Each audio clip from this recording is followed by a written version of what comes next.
Hi everyone, तो आज हम लोग कवर करेंगे सीएपीएफ एसी पेपर 2 के सिक्योरिटी टॉपिक, जिसमें से इम्पॉर्टेंट टॉपिक डिस्कस करने वाले हैं वो है बॉर्डर मैनेजमेंट, क्योंकि एक सिक्योरिटी कंसर्न भी रहा है ना। और रिसेंटली अगर देखे जाओगे, चाहे पाकिस्तान एरिया देखो या फिर चाइना साइड का देखो, जम्मू कश्मीर को, तो ये कॉन्फ्लिक्ट में रहता है। तो क्या ऐसे बॉर्डर मैनेजमेंट, इससे रिलेटेड क्या क्या सिक्योरिटी कंसर्न है, हर एक डायमेंशन को हम लोग यहाँ पे कवर करने वाले हैं, जो कि इंपॉर्टेंट होगा पेपर 2 एग्जाम के लिए।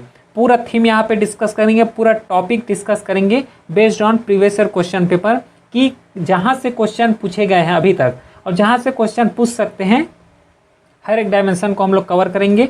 कोई भी डाउट रहता है तो व्हाट्सअप नंबर है, मैसेज कर सकते हो, और ये टेलीग्राम चैनल है, इसको ज्वाइन कर लो। यहाँ पे पूरा PDF जो है, इनिशिएटिव सब यहाँ पे अपलोड हो जाता है, जो कि लिंक डिस्क्रिप्शन में दिया हुआ है। चलिए फिर स्टार्ट करते हैं बॉर्डर मैनेजमेंट सिस्टम को, सिक्योरिटी को। क्या होता है बॉर्डर मैनेजमेंट? पहले तो ये देखो, border management is a multi phase system that include the regulation of legal and illegal migration.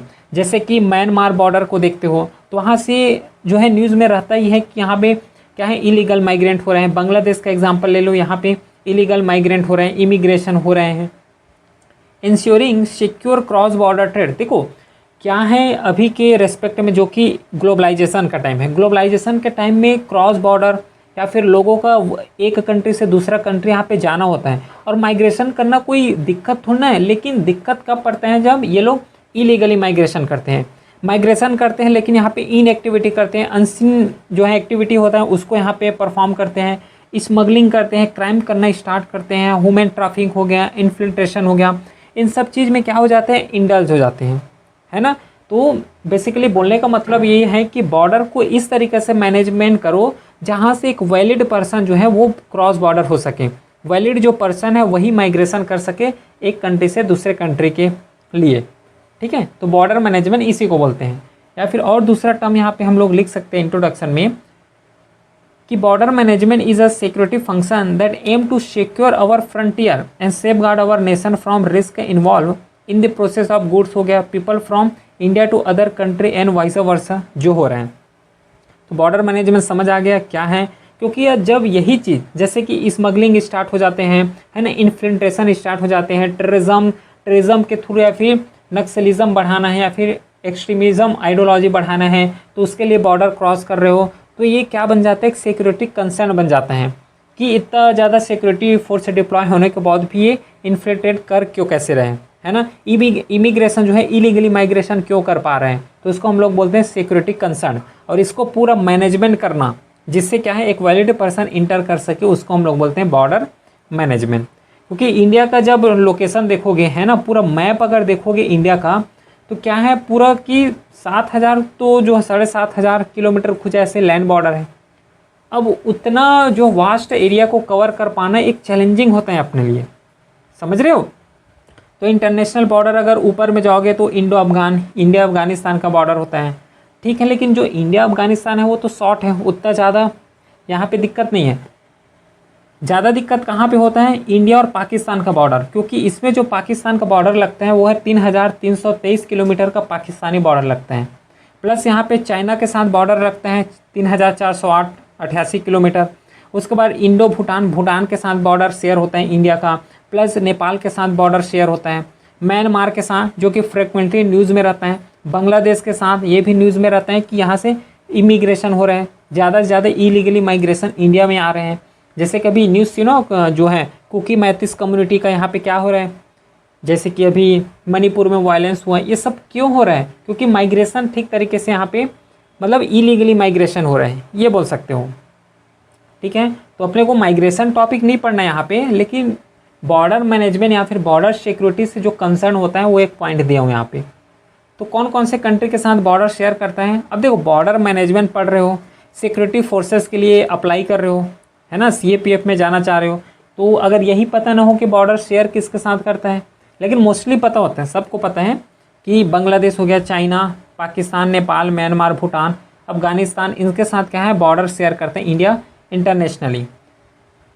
The border passes through all variety terrain, यहाँ पे हर चीज़ देखने को मिलेगा, है ना। जैसे कि पाकिस्तान साइड जाओगे तो क्या पूरा मिलने वाले हैं, टेरेन, डिफ़िकल्ट टेरेन मिलने वाले हैं, कहीं आइसी सरफेस मिलेगा, कहीं फर्टाइल लैंड मिलेगा, कहीं पर डिजर्ट मिलेगा, स्वाम्पी मार्सेस मिलने वाला है ना। नेपाल साइड जाओगे तब भी यही फौना जो है देखने को मिलता है, फ्लोरा फौना हो गया।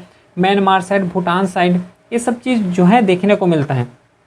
और यही टेरेन का जो है इस्तेमाल करते हैं कौन, जो लोग इंसर्जेंसी करना चाहते हैं, इलीगल माइग्रेशन करना चाहते हैं वो लोग।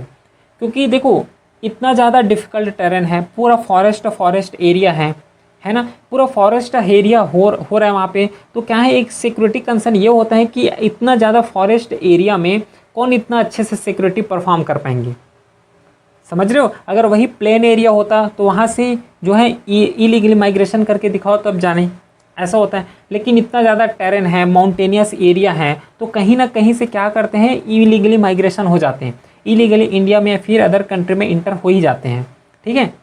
तो इस रिस्पेक्ट से जैसे कि इलीगली माइग्रेशन, इंसर्जेंसी, स्मगलिंग, ये जो चीज़ है दिक्कत करता है।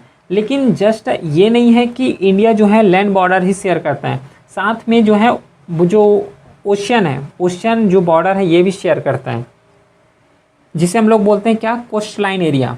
इधर अगर नीचे देखोगे तो पूरा कोस्ट लाइन एरिया दिखेगा, है ना। बे ऑफ बंगाल हो गया, फिर अरेबियन सी हो गया। यहाँ पे भी एक सिक्योरिटी कंसर्न होता है। कैसे कंसर्न होता है, यहाँ से जो कोई भी जहाज़ जा रहा है तो पायरेसी आ रहे हैं, कोई डकैत आ रहे हैं, है ना। तो ऐसा भी यहाँ पे चैलेंजेस हैं। इतना बस यही नहीं सोचना कि मैनेजमेंट हो रहा है तो जस्ट लैंड वाला जो मैनेजमेंट है ना, उसको ही लेके कंसर्न है, ऐसा नहीं है। यहाँ पे जो कोस्टल एरिया, यहाँ पे भी मैनेजमेंट बहुत इंपॉर्टेंट होता है, ठीक है। जो कि इंडियन कोस्ट गार्ड हो गया, नेवी के लोग हो गए, ये लोग यहाँ पे क्या करते हैं, जो पर्सनल है ये लोग यहाँ पे सिक्योरिटी प्रोवाइड करते हैं। तो लैंड सिक्योरिटी और जो ओशियन सिक्योरिटी, जो वाटर सिक्योरिटी, ये दोनों अलग अलग चीज़ हैं, ठीक है। लेकिन जब हम लोग मराइन सिक्योरिटी पढ़ेंगे तो वहाँ पे मराइन के बारे में डिस्कस करेंगे। लेकिन मेजरली हम लोग बॉर्डर मैनेजमेंट का बात कर रहे हैं, मतलब जो लैंड मैनेजमेंट है ना, उससे रिलेटेड बात कर रहे हैं यहाँ पे।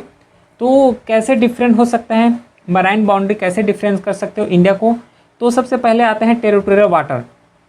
ये जो पार्ट यहाँ पे लिखा हुआ है एक्चुअली ये मराइन का पार्ट है ना, मराइन सिक्योरिटी का पार्ट है। लेकिन सपोज अगर क्वेश्चन पूछ दिया है ना कि कैसे डिफ्रेंशिएट है मराइन मैरीटाइम बॉर्डर से, बाउंड्री से, तो यहाँ पे एक बैकअप के लिए मैं इस पॉइंट को लिखा हूँ, यहाँ पे थोड़ा बस पढ़ लेना इसको, ठीक है। तो टेरिटोरियल वाटर जैसे कि 12 नॉटिकल तक इंडिया के पास एक्सक्लूसिव पावर है कि यहाँ पे रिसर्च कर सके, यहाँ पे खनन कर सके, है ना। डीप रिसर्च से जो भी कर रहे हैं यहाँ पे, ये जो है इंडिया के पास पूरा पावर होता है 12 नॉटिकल माइल्स तक, ठीक है। क्योंकि देखो ये अपना क्या है, इंडिया है। अब इंडिया के नीचे साइड को देखोगे तो नीचे साइड से कोस्टल एरिया लग रहे हैं, कोस्टल एरिया से 12 नॉटिकल माइल तक जाओगे इंडिया का पार्ट आएगा। उसके बाद 24 नॉटिकल माइन आओगे, यहाँ पे कुछ रिस्ट्रिक्शन स्टार्ट हो जाते हैं। इसके बाद क्या है, अगला जो है वो जो इकोनॉमिक जोन आ जाता है, जिसमें से ये जो है इंटरनेशनल एरिया का पार्ट होता है। इसमें ना तो इंडिया अपना कुछ यहाँ पे रिसर्च, डीप रिसर्च कुछ नहीं कर सकते, ना ही दूसरा कंट्री है वो भी यहाँ पे नहीं कर सकते। तो देखो आगे पढ़ते हैं। This zone is our sovereign territory, देखो यहाँ पे लिखा हुआ है other country have to take permission from India to enter this area. क्योंकि अगर 12 नॉटिकल माइन है तो 12 नॉटिकल तक क्या हो जाता है कि इंडिया का ही पार्ट है ना, इंडिया का ही पार्ट है। अगर इस एरिया में किसी भी अदर कंट्री के जो नेवी है या फिर जहाज को इंटर करना है तो परमिशन चाहिए होता है इंडिया का। दूसरा आता है कंटिजियस जोन, जो कि 12 नॉटिकल, जो 24 नॉटिकल यहाँ तक एक्सटेंड होता है, ठीक है। फिर जो आते हैं एक्सक्लूसिवली जो इकोनॉमिक जोन आता है, जिसमें से 200 नॉटिकल माइल्स हैं, उसके बाद वाले आते हैं, ठीक है। तो इसको जस्ट एक बार रीड बस करना है, ठीक है। अगला हम लोग बढ़ते हैं, जो कि अपना मेन टॉपिक है वो है बॉर्डर मैनेजमेंट। तो सबसे पहले ये समझते हैं कि क्या क्या चैलेंजेस हैं मैनेज करने में इंडियन बॉर्डर को। तो एक एक करके देखते हैं बॉर्डर को, जिसमें से पहला बॉर्डर है इंडो पाक बॉर्डर चैलेंजेस। क्योंकि इंडिया और पाकिस्तान का तो पूरा हिस्ट्री अगर देखोगे तो पूरा दुश्मनी से निकला है, ठीक है। क्योंकि पाकिस्तान के ऊपर यही आरोप लगते हैं कि टेररिज्म फैला रहे हैं, इंटरनेशनल एरेना में भी यही आरोप लगता है पाकिस्तान के ऊपर, है ना, कि ये लोग क्या कर रहे हैं, टेररिज्म फैला रहे हैं। इसको ब्लैक लिस्ट में भी अभी इंक्लूड किए गए थे। और इसके रेस्पेक्ट में और जो क्रॉस बॉर्डर टेररिज्म होता है सब इसी के रेस्पेक्ट से होता है। वेरिएट क्लाइमेटिक कंडीशन, क्योंकि इंडिया और जो पाकिस्तान के बॉर्डर एरिया को देखोगे तो कहीं पे क्या है पूरा माउंटेनियस एरिया देखने को मिलेगा, कहीं पे क्या है कि पूरा आइसी एरिया कवर मिलने वाले हैं, है ना, कहीं पे डिजर्ट मिलेगा। तो ये क्या होता है कि यहाँ पे जो है इन्फ्लट्रेंस करना या फिर टेररिज्म फैलाना इन लोगों के लिए ईजी हो जाते हैं, समझ रहे हो। तो variety climatic condition India Pakistan border run from the hot Thar desert Rajasthan, है ना, क्योंकि ये हो रहा, ठीक है, एक सेकेंड, ये जब देखोगे पूरा, ये पूरा बॉर्डर इंटरनेशनल जो बॉर्डर शेयर करता है पूरा पाकिस्तान चला जाएगा। ये गुजरात हो गया, ये राजस्थान हो गया। अब राजस्थान से पूरा तो ये पूरा थार डिजर्ट ही पड़ता है। अब कोल्ड जाओगे तो कश्मीर साइड यहाँ पे कोल्ड मिलने वाला है, क्योंकि दोनों का ये लोग क्या है फ़ायदा उठा लेते हैं। फिर यहाँ पे इन्फिल्ट्रेशन होता है, जैसे कि political instability and crisis in Pakistan also lead to the upsurge in cross border infiltration and threat due to terrorism. Plus यहाँ पे क्रॉस बॉर्डर टेररिज्म जो कि अभी बताया हूँ। तो इस तरीके से यहाँ पे एक चैलेंजेस हैं इंडिया और पाकिस्तान बॉर्डर में, ठीक है। तो ऊपर वाले ये पाकिस्तान बॉर्डर हो गया, फिर नीचे जो है ये चाइना बॉर्डर है। तो जो सेकेंड बॉर्डर है वो पड़ने वाले हैं इंडिया चाइना बॉर्डर। अब चाइना क्या करता है कि इंडिया को कई टेरिटरी को क्या करता है अपने कब्जे में बताते हैं, अपना बताता है, चाहे अक्साई चीन का ले लो, और ये तो पूरा अरुणाचल प्रदेश को अपने ही मैप में डिफाइन कर रहे हैं। तो चैलेंजेस तो होगा ही होगा यहाँ पे। The remaining dispute along its entire length and is one of the key point of friction between two countries over past year. जैसे कि अरुणाचल प्रदेश का ले लो, चाहे अक्साई चीन का ले लो, क्योंकि जो चाइना देखोगे ना अपने बॉर्डर एरिया में क्या बना रहे हैं, विलेज बना रहे हैं, बॉर्डर एरिया में ही हाईवे रन करा रहे हैं।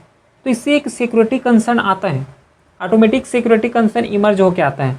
Chinese intrusion and the face of have become, देखो face of have become more frequent and threaten to lead all out conflict between two Asian gain, ठीक है, समझ आ गया। इंडिया चाइना जो बॉर्डर चैलेंजेस हैं उसका।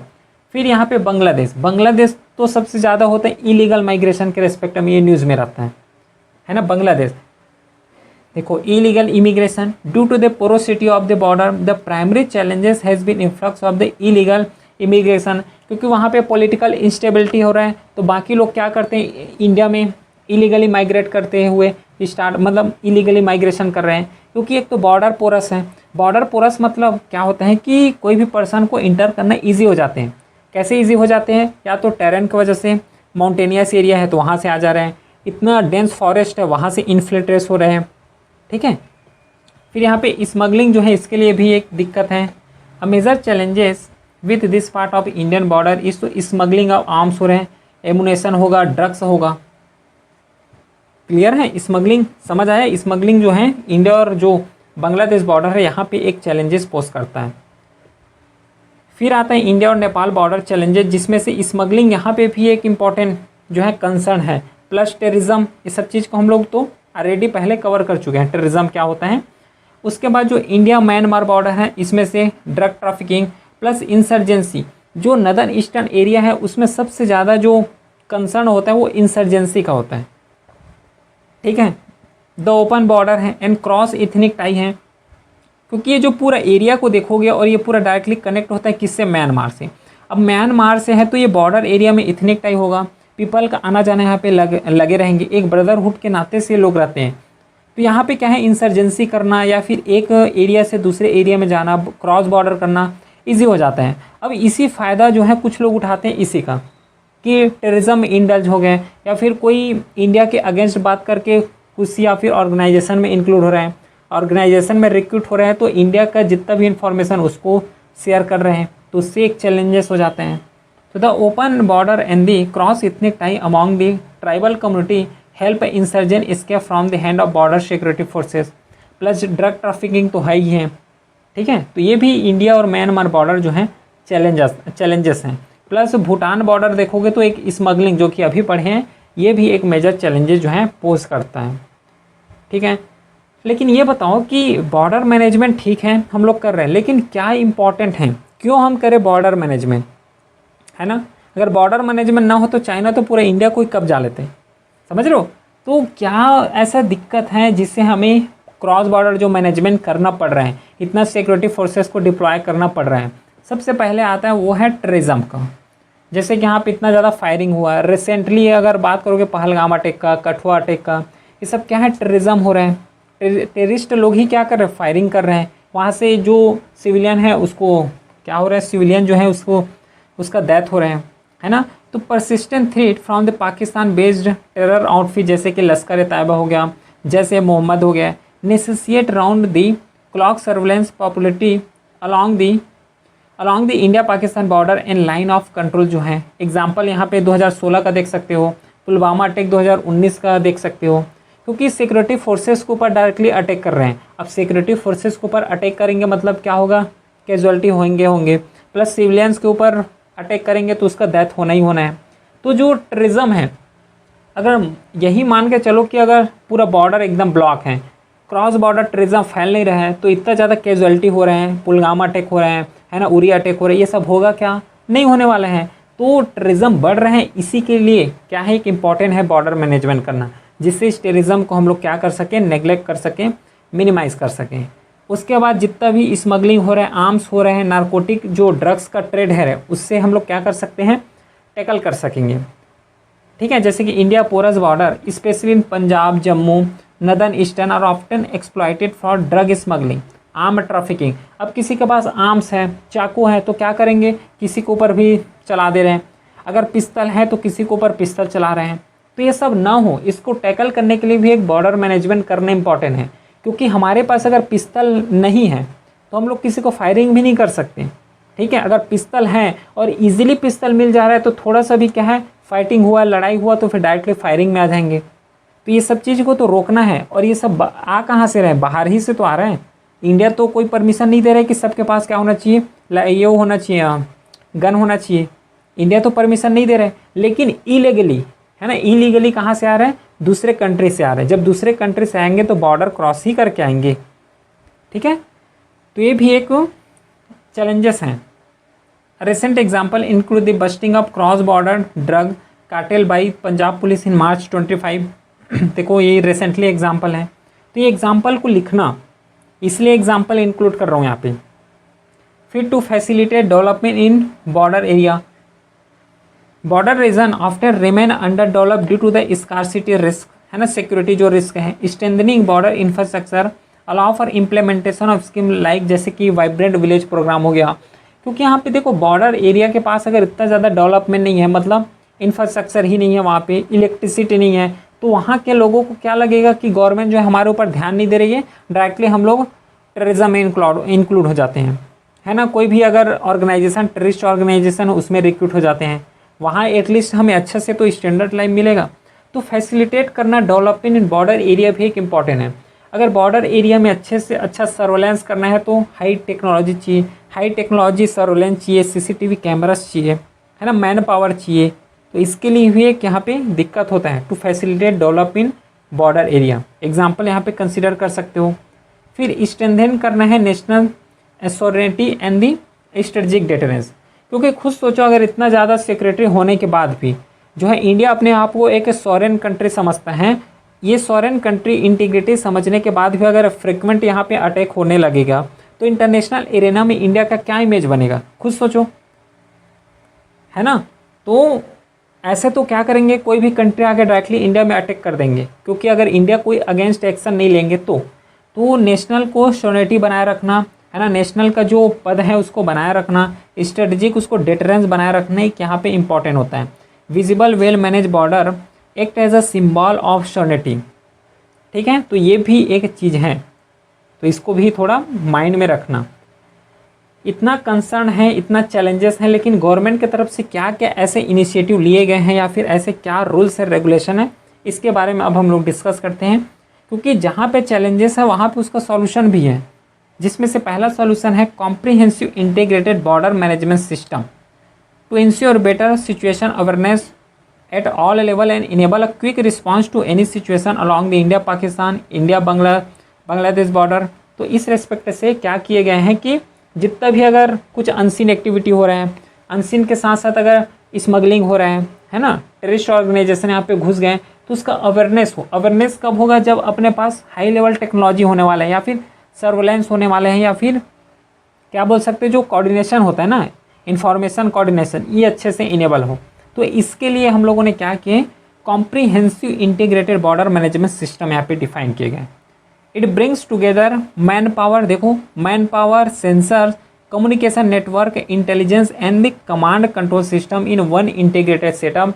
अगर किसी को मैन पावर की ज़रूरत है, मैन पावर को पहुंचा सके, सेंसर की ज़रूरत है जिससे हम लोग इन्फॉर्मेशन गेन कर सके तो सेंसर के जरिए से, कम्युनिकेशन नेटवर्क भी ऐसे रखे हैं कि अगर एक सिक्योरिटी पर्सन दूसरे सिक्योरिटी पर्सन से बात कर रहे हैं, कोई डाटा ट्रांसफ़र कर रहे हैं, तो थर्ड पर्सन आके इसको सुन ना ले या फिर थर्ड पर्सन इसको हैक ना कर ले। तो इस तरीके से जो है comprehensive integrated border management system बनाए गए हैं। उसके बाद इंटीग्रेटेड चेक पोस्ट भी हैं। At international border aim to ensure smooth secure and efficient movement of people. क्योंकि वीज़ा नहीं चेक करोगे, आधार कार्ड नहीं चेक करोगे या फिर कुछ वैलिड डॉक्यूमेंट उसको चेक नहीं करोगे तब तो कोई भी आ जाएगा अंदर, है ना। अगर वैलिड पर्सन को इंडिया में इंक्लूड करना है, इंडिया में अगर मूवमेंट कराना है, तो उसके लिए एक वैलिड कुछ डॉक्यूमेंट तो होना चाहिए सपोर्ट में कि इस कंट्री का है, ये नेम है जो कि इंडिया में इंटर कर रहा है, ऐसे करके। तो इंटीग्रेटेड यहाँ पे चेक पोस्ट सिस्टम बनाए गए हैं। जैसे अगर दूसरे कंट्री में जाओगे तो जैसे कि वीज़ा लगता है ना, वीज़ा फिर जितना भी डॉक्यूमेंट्स है उस सबको कैरी करना पड़ता है, चेक कराना पड़ता है। तो किसके रेस्पेक्ट से हो रहा है? इसी के रेस्पेक्ट से हो रहा है इंटीग्रेटेड चेक सिस्टम, जिससे से इस स्मूथ जो है क्या हो सके, क्रॉस बॉर्डर हो सके, सिक्योर हो सके, इफिशिएंट मूवमेंट हो सके पीपल का। फिर अगला जो है बॉर्डर इंफ्रास्ट्रक्चर डेवलपमेंट, ये भी किए हैं। क्योंकि देखो एक सिक्योरिटी पर्सनल को बॉर्डर के अगर सेकेंड पार्ट में जाना है, अगर सपोज करो रोड ही ख़राब है या फिर कोई दूसरे जगह फायरिंग हो रहा है, लेकिन सिक्योरिटी पर्सनल जाना भी चाह रहा है लेकिन जा नहीं पा रहे हैं। क्यों नहीं जा पा रहे? क्योंकि रोड ही नहीं है ना। उसके पास जो इक्विपमेंट चाहिए, जो इंफ्रास्ट्रक्चर डेवलपमेंट चाहिए लेवल का, उस लेवल का उसको मिल ही नहीं रहा है। तो अंडर दी जो है vibrant village programme in the border area development programme, infrastructure upgrade help in both defence and local development. Local development तो होगा ही होगा, साथ में डिफेंस फोर्सेस के यहाँ पे मूवमेंट जो है इजीली हो जाएगा। क्योंकि अगर सपोज करो कहीं पे क्या हो रहा है, सिचुएशन इम्बैलेंस है, अगर उसको किसी अदर पर्सन को क्या चाहिए, सपोर्ट चाहिए, मान लो 50 सिक्योरिटी पर्सनल है, उसको उसका सपोर्ट चाहिए। अब वो 15 जो सिक्योरिटी पर्सनल है उसको एक जगह से दूसरे जगह मूवमेंट करने में अगर ज़्यादा टाइम लगेगा तो क्या फ़ायदा फिर। लेकिन अगर वही 15 मिनट में या फिर बहुत कम टाइम में अगर मूवमेंट कर पाए तो जो है उस जो भी ऑपरेशन चल रहा है उसको अंजाम जल्दी से दे पाएंगे, ठीक तरीके से दे पाएंगे। तो जो बॉर्डर इंफ्रास्ट्रक्चर डेवलपमेंट है ये भी एक इम्पॉर्टेंट है जो कि इनिशिएटिव रनिंग किए गए हैं। Plus border infrastructure and management scheme ये भी लाए गए हैं, जैसे कि बॉर्डर फेंसिंग हो गया, बॉर्डर में रोड बनाना जिससे ज़्यादा से ज़्यादा पेट्रोलिंग कर सके, जल्दी पेट्रोलिंग कर सके, ठीक है, इसके रेस्पेक्ट से भी बनाए गए हैं। फिर स्मार्ट फेंसिंग कैसे, अगर मान लो कोई भी इलीगली माइग्रेशन कर रहा है तो एक सायरेंस होता है, अलार्म टाइप होते हैं, वो बच जाए। या फिर इस तरीके से कोई सर्वेलेंस लगाए कि अगर कोई भी इलीगली माइग्रेशन करने भी चाहे तो कुछ ऐसे अलार्म टाइप कुछ बजे। Technologically advance border security infrastructure is design to strengthen surveillance and control in sensitive border area, है ना। As a part of this initiative ministry of home affairs plan to construct a 1000 kilometre smart fencing system along India Myanmar border. क्योंकि जितना भी illegally migration है ना, illegally migration बोलो या फिर स्मगलिंग बोलो, ये सब चीज़ यही देखने को मिलता है। तो इससे स्टार्ट करना ये चाह रहे हैं, लेकिन ऐसा नहीं है कि जस्ट इंडिया म्यांमार बॉर्डर में ही स्मगलिंग होता है, इंडिया पाकिस्तान में भी होता है, इंडिया भूटान, इंडिया नेपाल, यहाँ पे भी जो है स्मगलिंग देखने को मिलता है। समझ गए। फिर एक जो है फैक्ट के नाम से इसको याद रखोगे कि इंडिया जो नेपाल बॉर्डर है इसको सशस्त्र सीमा बल है ये हैंडल करते हैं। इंडिया पाकिस्तान बॉर्डर जो है कि BSF करते हैं, border security forces. India China को ITBP, इंडिया बांग्लादेश को BSF करते हैं। उसके बाद इंडिया भूटान को SSB करते हैं और इंडिया म्यांमार को असम राइफल, और इंडिया श्रीलंका जो मैरीटाइम बाउंड्री है इसको इंडियन कोस्ट गार्ड कवर करते हैं। मतलब ये डिपार्टमेंट है, ये सिक्योरिटी पर्सनल है जो कि इसका अलग अलग जिम्मेदारी है, अकाउंटेबिलिटी है, रिस्पॉन्सिबिलिटी है, ठीक है। फिर agencies responsible for border management, इसको देखते हैं कि क्या क्या एजेंसी रिस्पॉन्सिबल हैं। एक तो हम लोग अभी कवर किए सब चीज़ को, एक लिख सकते हो, ठीक है। उसके बाद ऐसा और क्या क्या इनिशिएटिव या फिर ऐसा क्या क्या एजेंसी हैं, और जितना भी हम लोग एजेंसी पढ़ेंगे वो सब मिनिस्ट्री ऑफ होम अफेयर्स के अंदर आते हैं, जो कि वन बॉर्डर वन फोर्स के नाम से जाने जाते हैं। जैसे कि देखो इंडिया म्यांमार बॉर्डर है तो इसके लिए अलग फोर्सेस होगा, असम राइफल है। इंडिया भूटान है तो इसके लिए अलग फोर्सेस होगा, सशस्त्र सीमा बल, ठीक है। इंडिया पाकिस्तान है तो उसके लिए अलग होगा। इंडिया बांग्लादेश बॉर्डर है तो उसके लिए अलग बॉर्डर होगा, जो कि कौन सी इनिशिएटिव से चल रहे हैं या फिर प्रिंसिपल बोल सकते हो, वो है वन बॉर्डर वन फोर्सेस। अगर वन बॉर्डर जो वन फोर्सेस हैं, अगर स्पेशलाइज्ड फोर्सेस हैं उसी के लिए हैं, तो क्या होगा, उसको काउंटर करना या फिर काउंटर इंसर्जेंसी चलाना वो इजी, उसके लिए ईजी हो जाएंगे। ठीक है, क्योंकि इंडिया म्यांमार बॉर्डर को देखोगे तो वहाँ का टेरेन डिफ़िकल्ट है, वहाँ का टेरेन देखोगे तो अलग है। सेम इंडिया पाकिस्तान का बॉर्डर देखोगे तो यहाँ का टेरेन अलग है।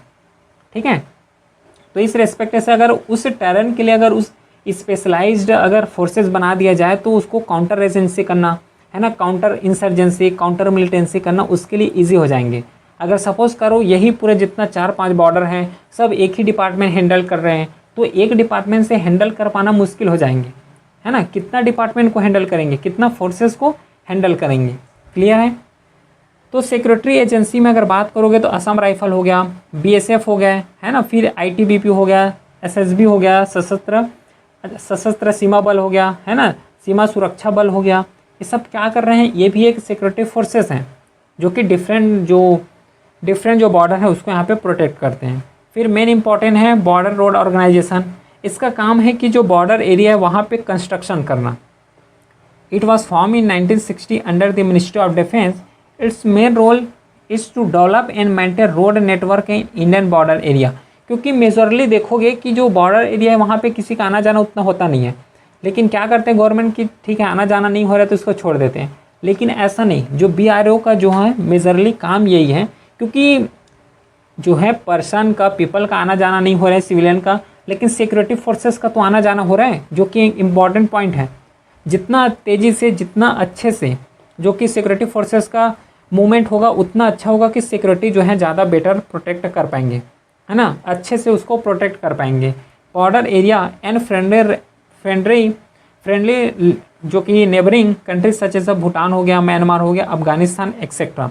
जैसे कि प्रोजेक्ट हो गया BRO में कौन कौन से प्रोजेक्ट चले हैं, अटल टनल हो गया, है ना, सेला टनल हो गया, ये सब चीज़ जो है कंस्ट्रक्ट किए गए हैं अंडर द BRO जो कि बॉर्डर रोड ऑर्गेनाइजेशन है। ठीक है, इतना समझ आ गया। अब क्या क्या ऐसे चैलेंजेस हैं बॉर्डर एरिया में, या फिर ऐसे क्या क्या चैलेंजेस हैं जिसे गवर्नमेंट टैकल तो कर रहे हैं लेकिन उतना इफेक्टिवली टैकल नहीं कर पा रहे हैं। उसमें से सबसे ज़्यादा इंपॉर्टेंट चैलेंजेस वो हैं लेक ऑफ इंफ्रास्ट्रक्चर। ठीक है, क्योंकि अपने पास इंफ्रास्ट्रक्चर नहीं है, इलेक्ट्रिसिटी जनरेशन नहीं है, रोड नेटवर्क ठीक से नहीं है, तो यहाँ पे सिक्योरिटी फोर्सेस का मूवमेंट तो होगा ही नहीं होगा। As a government data there is a substantive lack of border infrastructure in area, क्योंकि उसके पास CCTV कैमरास नहीं है, सॉवरेनिटी जो होता है या फिर सॉवरेन के लिए, इंटेलिजेंस के लिए कोई पर्सन ही नहीं है। तो इस रिस्पेक्ट में क्या है, एग्जाम्पल भी दिए हैं चाइना का जो फोर्सेस है उसको एक जगह से दूसरे जगह अगर मूवमेंट करना है तो उतना ज़्यादा टाइम नहीं लगता as compare to Indian forces को। ठीक है, अगर चाइना को 60 मिनट लग रहे हैं तो इंडियन फोर्सेस को 80 मिनट लग रहा है। क्यों? क्योंकि इंफ्रास्ट्रक्चर में यहाँ पे डिफरेंस आता है। ठीक है, क्योंकि जितना जल्दी से सिक्योरिटी फोर्सेस का मूवमेंट हो पाएगा उतना ही जल्दी क्या होता है, अच्छे होते हैं। फिर शॉर्टेज ऑफ मैन पावर, क्योंकि रिक्रूट ही नहीं कर रहे हैं, क्योंकि पोस्ट 1 लाख के हैं लेकिन हम लोग 1 लाख की जगह 50,000 ही हम लोग रिक्रूट करके रखे हुए हैं। समझ रहे हो? तो इस रेस्पेक्ट में क्या है कि जितना इफ़िशिएंट तरीके से मैनेजमेंट होना चाहिए उस इफ़िशिएंट तरीके से मैनेजमेंट नहीं हो पा रहा है। अगर एक ही पर्सन को 2-3 काम दे दोगे तो अच्छे तरीके से कर पाएगा क्या? नहीं कर पाएगा, उसका इफ़िशियंसी नहीं है। क्योंकि मैन पावर को भी समझो, ह्यूमन जो वर्किंग कैपेसिटी ये भी तो समझ रहे हैं।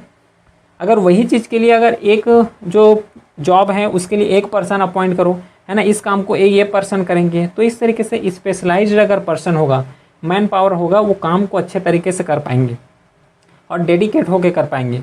फिर अगला जो है प्रोजेक्ट का डिले होना, ये चीज़ जो है बहुत इम्पॉर्टेंट है, जो कि एक कंसर्न है ना, जो चैलेंजेस हैं। क्योंकि बार बार कितना बार डिले करोगे प्रोजेक्ट को, जितना जल्दी कोई भी प्रोजेक्ट बन जा रहा है उतना ही ज़्यादा अच्छे होता है। इस पर CAG report in 2017 a total of 73 strategically important road has been identified government as a जो Indo China border road. Out of 73 उसमें से 61 was interested to the BRO with their target completion 2012, but only 12 such as was completed in 2016। उसमें बताओ दो, उसमें से केवल और केवल 22 ही ऐसे हैं जो कि कंप्लीट हुआ है। अब बाकी रोड क्या हो गया? तो ये जो है चैलेंजेस हैं जो कि प्रोजेक्ट इम्प्लीमेंटेशन का।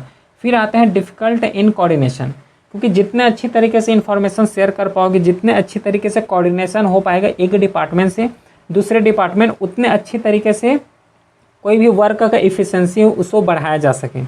जैसे कि involvement of several military and paramilitary forces each with its own echoes pose problem of command and control, the lack of accountability, poor intelligence, ये सब चीज़ जो है देखने को मिलता है। एक ही अगर पर्सनल को अगर 2-3 डिपार्टमेंट दे दोगे तो उतने अच्छे तरीके से इफेक्टिवली क्या है कोऑर्डिनेशन नहीं कर पाएंगे।